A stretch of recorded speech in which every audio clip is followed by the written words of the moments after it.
Анабарский национальный Долгано-Венкийский улус-район является самым отдаленным арктическим улусом в Республике Саха-Якутия.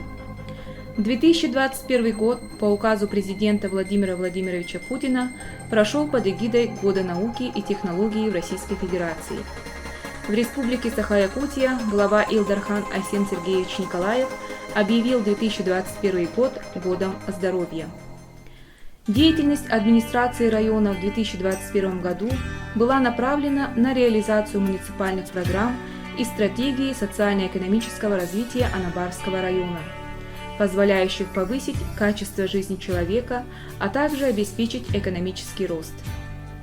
В течение года был реализован первый этап республиканской адресной программы переселения граждан из аварийного и ветхого жилищного фонда. В селе Соскалах введены 2 многоквартирных жилых дома, ключи от новых квартир получили 20 семей. В апреле месяце прошла всероссийская перепись населения. Численность населения составила 3626 человек.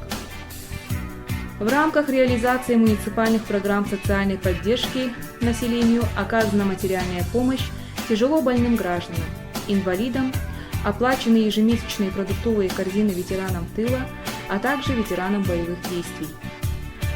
В поисках подходящей работы в представительство Центра занятости Анабарского улуса обратилось всего 335 человек. Из них было трудоустроено 187 человек. 163 человека трудоустроено в акционерное общество «Алмазы Анабара».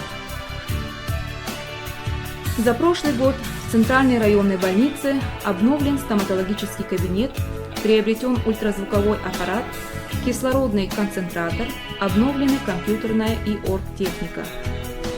На территории района функционирует всего 5 спортивных залов.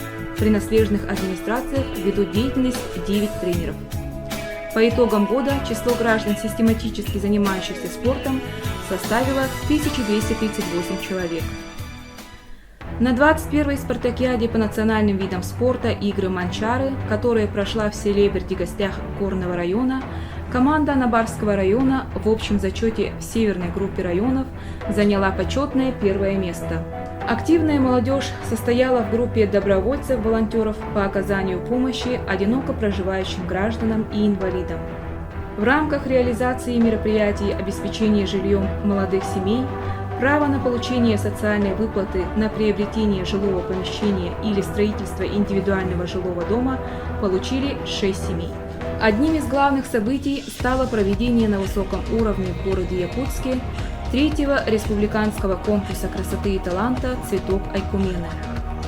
Всего в конкурсе приняли участие 11 девушек из арктических районов Республики Саха-Якутия. Конкурс был посвящен 90-летию образования Анабарского национального Долгано-Венкийского улуса района. В марте в городе Санкт-Петербург в Музее антропологии и этнографии имени Петра Великого Кунсткамера состоялась презентация научного каталога «Охотники-оленеводы, хатанги и Анабара» коллекции Петра Ванипантьевича Слепцова.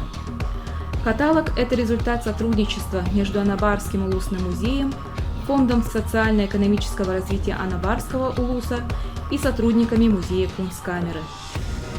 В 2021 году Анабарская библиотека стала победителем 2 грантов на общую сумму 10 478 787 рублей. В летний период построено 2 моста через ручей по дороге в аэропорт. МУП «Комуслуги» приобретена модульная контейнерная автозаправка, которую планируют установить и запустить в мае 2022 года. Для снабжения населения и организации топливом идет согласование договора на поставку нефтепродуктов с акционерным обществом «Саханефтегаз-Быт». В течение года проведены работы по увеличению мощности ДЭС села Юрынхая. Произведено техническое присоединение зоны ИЖС, установлены 2 новых трансформатора. Поставщиком тепловой энергии на территории Анабарского района является Анабарский филиал ГУП ЖКХ Республики Саха-Якутия. Функционирует 8 котельных на газоконденсатном топливе. В селе Юрынхая введена котельная ПАКУ-4, построенная за счет местного бюджета. В селе Соскалах взамен старой котельной центральная введена котельная, построенная силами ГУП ЖКХ Республики Саха-Якутия. Одним из важных событий уходящего года является подписание контракта на строительство ВОЛС до села Юринхая. Переговоры длились на протяжении всего 2021 года. По итогам 2021 года в районе всего содержится 22 031 голов оленей. Активными темпами идет увеличение показателей поголовья. За отчетный период МУП имени Николая Егоровича Андросова, как официальный оператор по обеспечению населения Анабарского района социально значимыми продовольственными товарами, завезено всего 267,6 тонн продовольствия. По исполнению дорожной карты по искусственному воспроизводству водных биологических ресурсов при поддержке акционерного общества «Алмазы Анабара» в июне с ГУП Чернышевского рыбный завод было доставлено и выпущено в реку Анабар около 2 миллионов мальков пресноводной рыбы из семейства сиговых сибирской ряпушки. По инициативе района при поддержке Министерства предпринимательства, торговли и туризма Республики Саха-Якутия в целях развития туристического кластера на территории нашего района подписано соглашение с ГАО РСЯ Агентство по развитию туризма и территориального маркетинга на разработку мастер-плана развития туризма. Привлечение туристов позволит повысить привлекательность Анабарского района, а также обеспечит занятость местного населения. Деятельность Улусной районной администрации Анабарский национальный Долганово-Венкийский улусрайон будет направлена на укрепление достигнутых результатов и повышение качества жизни населения путем решения поставленных задач.